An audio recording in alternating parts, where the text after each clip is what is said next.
আসসালামু আলাইকুম এভরিওয়ান। আশা করি আপনারা সবাই ভালো আছেন। আমিও ভালো আছি। আসলে আজকের ভিডিওটা আমার কয়েকদিনের ক্লিপ নিয়ে একটা র‍্যান্ডম ভিডিও বানানো হয়েছে। এই ভিডিওটা করার পিছনে কোনো উদ্দেশ্য ছিল না। আসলে এমনি ছোট, ছোট ক্লিপ একসাথে জোড়া লাগায় আমি ভিডিওটা করলাম। ভিডিওটা করার পিছনে কারণটা হচ্ছে আমি এখানে কিছু বয়স্ক মানুষদেরকে দেখি যাদের বয়স 70 না 80 90 আপ।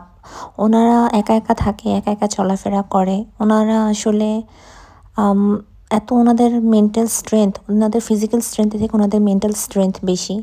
আসলে এখানকার পরিবেশটাই আসলে এসব দেশের উন্নত রাষ্ট্রের পরিবেশটাই এমন। এখানকার খাওয়া-দাওয়া, চিকিৎসা ব্যবস্থা এতটাই ভালো যার কারণে ওনারা একা, একা লাইফ সারভাইভ করতে পারে এই এজে এসেও।